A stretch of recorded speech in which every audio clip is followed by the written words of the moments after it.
So you see this thing of nowadays high school teachers saying that students need some form of communication, like they send notes through WhatsApp, and kids now have groups where they chat and catch up about school. So you find that maybe there's a Kiswahili teacher there's a group for Kiswahili teacher, there's a group for music club, there's a group but one thing that I came to realize is even with those groups, these kids still side chat on the side. And the good thing is that, you see, my phone, I have 2 lines. So what I did, first of all, I tested her with the laptop. So I connected my WhatsApp of the phone that I don't use very much on the laptop, so she can use it to communicate. But one thing that I think she didn't know is that all those messages were coming to my phone. Like whatever it is she's receiving, I can also receive. And it dicey things. Dicey things. So I think that was very brilliant by the connecting my WhatsApp to her laptop, because I saw a lot. Some of the things I saw, I was like, I cannot unsee anymore. I just wanna be happy tonight.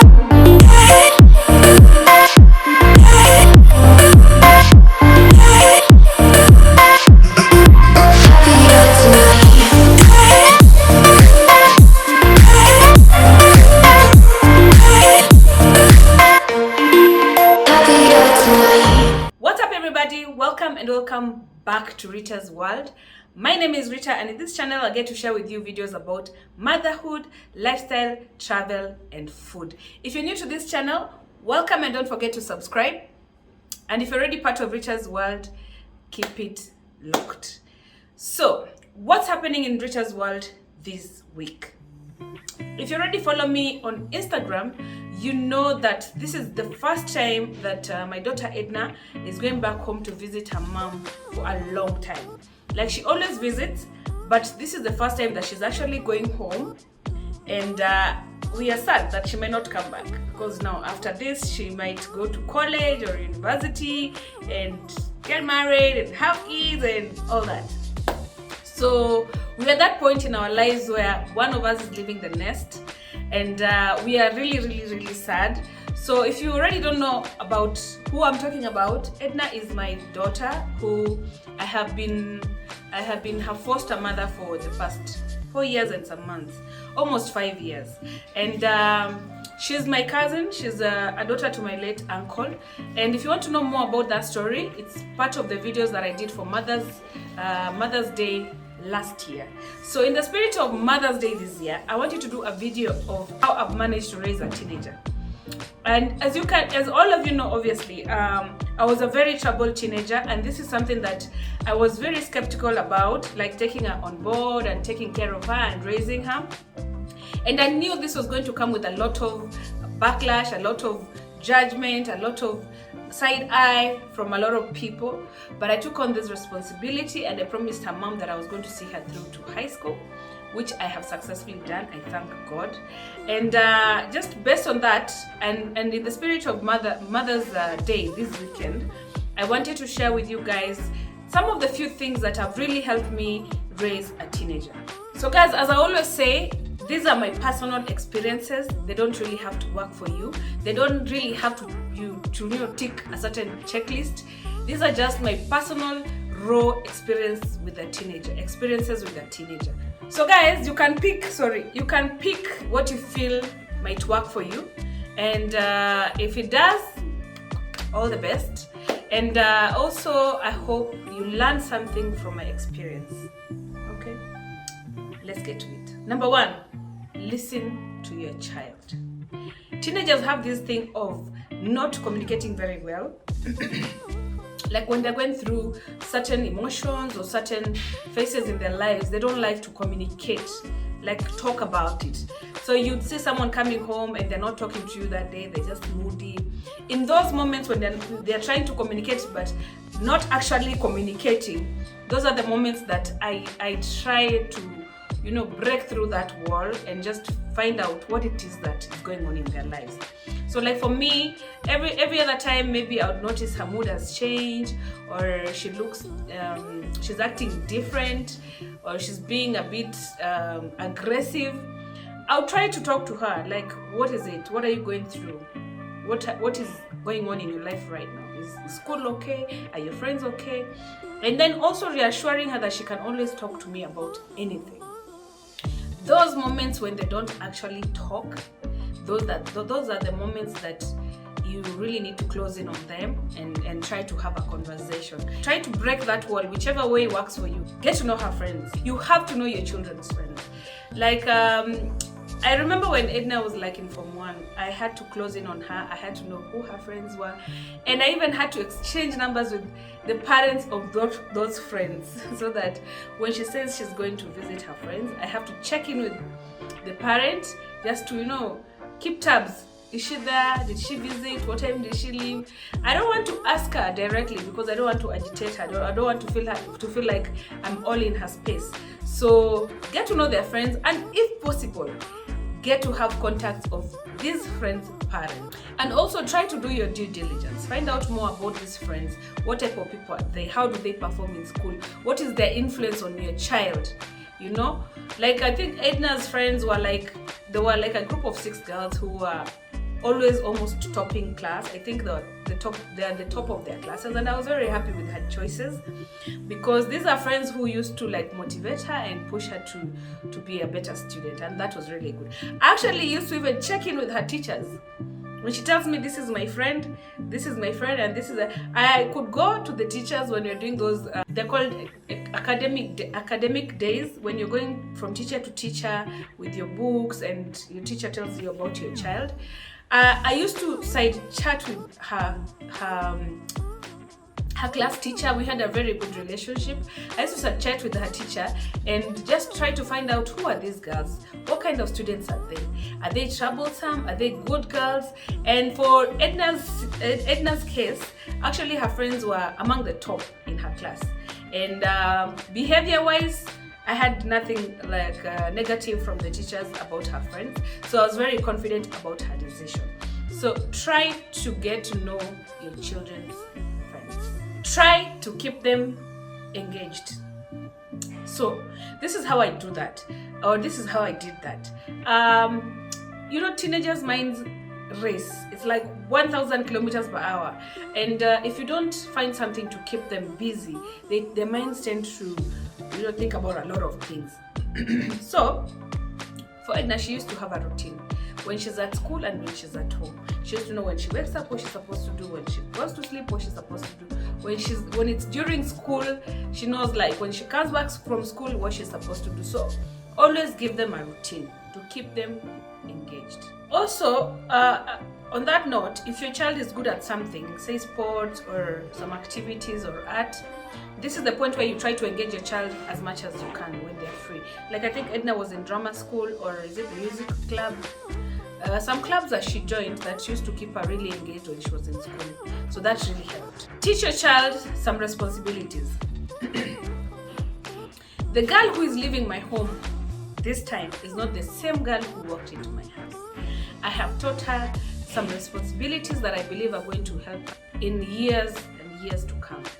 Because when she came to my house, she was a very small girl, and I started teaching her these things that I'm still teaching even my children the same things, like make your bed, some responsibility. Never, even for one single day that Edna lived in my house, that she had her clothes washed for her, that she had her bed made for her, that what else? That she had her shoes polished for her. Or just all those things, like she knew that she had to wash her clothes, whether we had a nanny or not. Even now that we have a washing machine, she still knows that she has to put her clothes, she has to load her clothes into the washing machine and do the washing herself. So she needed to clean up after herself, make her bed, and do her laundry. Those are things that were standard. We do not argue, we do not talk about that, we do not negotiate about that. That was standard. For all the years that she lived in my house, she did her own laundry. And that taught her some kind of responsibility, because you'd see the days when she's supposed to do her laundry, she'd wake up early, organize herself, do her laundry, fold her clothes. It was beautiful to watch. I mean, who doesn't want to learn a few things? These are things that are going to be very beneficial for her even when she goes into the university or even when she gets married in the future. Another thing is teaching her how to be resilient. And this story I'm about to tell you guys is a very sensitive story, but I'm just going to give you an example of what I mean. Like, I think girls are raised differently than boys. They're told, oh, you're a princess, oh, you're an angel, but the world we live in is so cruel that you have to teach your child to stand up for themselves, to be resilient. You know, like there's a day, I think Leroy was outside with his friends, and I don't think a lot of people here where we live know that Edna is actually not my biological daughter. So it happened that one of Leroy's friends asked Leroy, is Edna your sister? All innocent said that she's not my biological sister. So, and then I think Edna went downstairs to play, and then there was some bullying happening downstairs because people were like, oh, you're adopted, or oh, I don't know what. There was just a misunderstanding, and I think that didn't sit very well with Edna because she felt like they were coming at her, and the fact that she's actually not staying with her biological mom. And you see, this is where you tell your child that the world is cruel. You have to own it, and if you own it, no one can use it against you. And this is what I told Edna. And Edna, I know you'll watch this video. I've always told you, own your truth. Own your truth. If you own it, no one can use it against you. So I remember her coming to the house and she was crying. Oh, people are saying I'm adopted. People are saying I'm not your true child or your biological child. And I was like, so what? What does it change? I'm here. I love you. I'm supporting you. I'm taking care of you. This is all the love you need. Like, who cares? Does it make me love you less? No. Does it make your siblings love you less? No. So, toughen up. This is the life we're living in. You know, this is just a scenario. And I felt like after that conversation, she was a bit different. She was a bit relaxed, and since then we've been having these conversations a lot. When she has fears of her background, where she comes from, I always tell her that is your home. Own it. That is your story. Own it. And if you own it, no one can use it against you. There are bullies in this world. There are bad people in this world. So you have to be ready to protect yourself, ready to defend yourself. And it's not as easy and as rosy as you think it is. Okay, so for me, I think that I had to learn the hard way. When I saw her actually breaking down is when I was like, I need to toughen her a little bit so that she knows that the world we are living in, a lot can happen, and you have to just stand up for yourself sometimes. Instilling confidence in your child. Obviously, when my daughter came to my house, she was like the shyest girl you could ever meet. I took a personal initiative to actually build her confidence. There's nothing as bad as a woman without confidence. So you realize that as teenagers grow, their body change. Like now for my daughter, like you could see her busts were growing, her behind was also starting to grow. There were changes in her body that I think she felt a bit insecure about. So from time to time, you dress her up and you'll be like, wow, you look really nice. You compliment her. And occasionally I'll take a photo of her and tell her, pause, relax, do something stupid, do something silly, just to get her out of that, because most of the photos she used to pose like this. No smiling, no nothing, but with time, she started doing funny faces, like she'll do those crazy things and put crooked legs like they do, I don't know what teenagers do.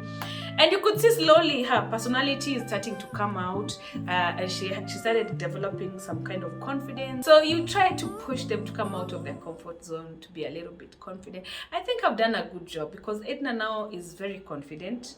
She's a very beautiful girl and she knows it, and she knows her worth.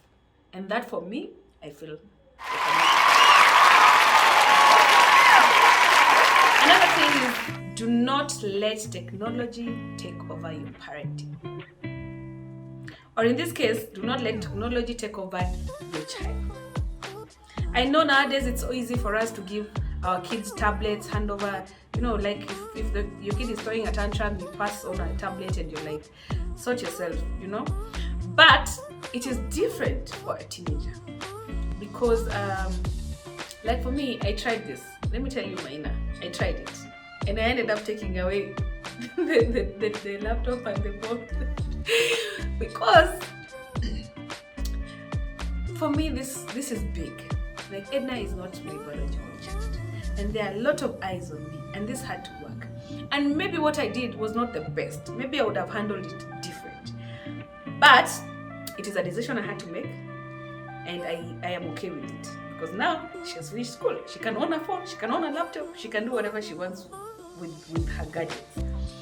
But in that minute, during that time, I had to do something that I had to do.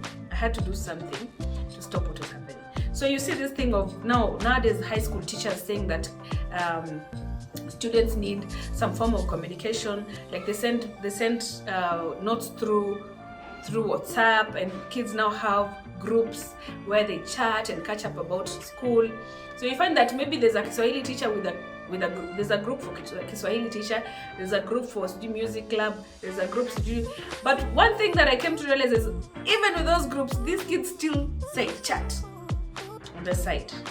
And the good thing is that, you see, my phone, I have 2 lines. So what I did, first of all, I tested her with the laptop. So I connected my WhatsApp of the phone that I don't use very much on the laptop, so she can use it to communicate. But one thing that I think she didn't know is that all those messages were coming to my phone. Like, whatever it is she's receiving, I can also receive. Dicey things. Dicey things. So I think that was very brilliant by the connecting my WhatsApp to her laptop, because I saw a lot. Some of the things I saw, I was like, I cannot unsee anymore, but they're not so bad. But the rate at which that was going for me was worrisome, and I felt like this might actually go out of control, and I may not be able to be in a position to take it back. So I had to stop it right there. I had to disconnect the WhatsApp and the communications, and I had to now, going forward, receive whatever documents they send or whatever links they send and print. And I think if you watch my Insta stories, there's a point there where I had to buy a printer specifically just to print her notes that I received on my phone from school. I had to cut it. The rate I had to cut it. And that's why I say, do not let technology overtake your child or your parent. I don't know how it's gonna be with these little ones, because right now all of them have tablets. I just don't know. I just don't know how I'm going to deal when they're that age. But we'll cross the river when we get there. So yes, do not let technology overtake your parenting or overtake your child.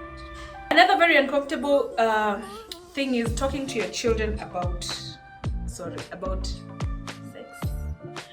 Why am I whispering? Talking to your kids about sex, about drugs, about boys, and about girls. Apparently nowadays you have to have this conversation with your girls about girls, and you have to have this conversation with your boys about boys. Like, this is the world we live in. Goodness, it's even scary to say it out loud. So like this is one of the most uncomfortable for me, because when I was growing up, there are things we never used to discuss with our parents. We don't talk about sex. You find out about sex when you're on your own, like you experiment on your own, but you never have these conversations with our parents. We never talk to our parents about alcohol and drugs. These are things that ulikuwa unaambiwa ati, you see, mtoto anani vile ni mlevi, usitembee na huyo mtoto, utakuwa mlevi kama yeye. But we never used to have these conversations with the parents about the consequences and how you can protect yourself and prevent yourself from, getting messed up in all those things.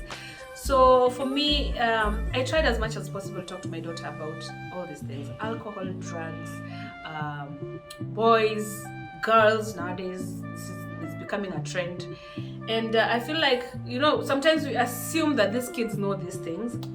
But even about now, even recently, as recent as a week ago, we talk about contraceptives.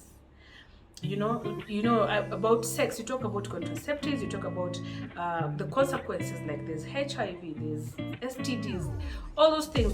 Let them know, let them hear it from you. Do not assume that they know. I remember even talking to Edna about how things have changed now. Like when I was growing up, I think this thing you call kutuanisha or boronga people was a kawaida thing. You'd go to the club, someone will buy you a drink, you'll take it, and you'll sneak out at some point in the night and go home. And that's okay, and nothing would happen. But in the world we live in right now, boy child is in distress. And this is going to all the girls. Boy child is in distress. You cannot take something from someone hoping that they will not expect anything in return. We have had cases of people dying, people being killed, and I keep telling my daughter, do not take it if your intention is not to give anything in return. Ask, what is the intention? You're buying me this phone, what is your intention? You're buying me this alcohol, what is the intention? Call me, I will send you money to go and have a good time, if you really have to have a good time. I never thought I would say that, but this is where the world has come to. So you talk about boys, you talk about girls, you talk about drugs, you talk about all these things. Girls are being dragged left, right, center. Don't put yourself in situations that are compromising. I thank God that even herself, she was able to open up to me and tell me some very disturbing stories about what she has had in school and what her colleagues at school are going through. So that means that it's something that she understands that is happening, and she listens, and I thank God for that. Another thing is setting reasonable expectations. Of course, we want to put our expectations up there for our children, but then we have to be realistic. You know? Like when you have a teenager and you're like, nisikuona ukitoka kwa nyumba utaniambia. Like, or you know, you don't want her to have a social life, you don't want her to leave the house. That is such a lonely life. Like if she wants to go to school and read on a Saturday, let her go. Let her go. As long as you've covered all these topics and all these conversations about the world right now, let her go. Show her that you can actually trust her to go and do something and come back home. Or to go and visit her friends and come back home. So you have to leave that room for expectations. I think when you're setting these rules and these expectations as a mom to a teenager, it is good to always reflect at when you were a teenager. Like for me, I think that is what I've always been doing. Like every time I'm setting a new rule or I'm setting expectations, I try to look at when I was a teenager. And these rules that I'm setting, are they realistic? Is it even fair to her? Are they achievable? Because you know, as a teenager, there are things that people don't like, they are just rebellious. So as you set these goals and these expectations, just try to be realistic and try to accommodate your child as much as possible. The last thing that I'm going to say about my journey raising a teenager is pray. Above everything else that I've said today, I think it would have never been possible if there wasn't prayer involved. Like, pray with and for your child. Pray for them when they're not there. Pray with them when they're there. And I think prayer is what has got us to this point. I cannot say it's by my power. I cannot say it's because of, I don't know, the rules I put there in place for her to follow. I cannot say it's because of, I don't know what magic. It is by the grace of God. So always remember to pray with and for your child. So guys, I hope you guys liked this video. I hope if you're a mom to a teenager, you have learned something from this video. And if also you're a mom to a teenager, you could leave a comment down below. Let us know how and what tips and tricks you're using to raise your teenager, so that we can all learn from each other. Of course, raising teenagers is not something that is smooth for everyone, and I thank God for my daughter, because now we're at a place where I can say she's officially going into college, and she's past that phase that usually is very troublesome for a lot of children. So if you have any ideas, feel free to leave them in the comment section below, so that all moms can read and learn from one another. So that being said, thank you so much guys. It's been a beautiful journey raising this teenager, and see you in the next video.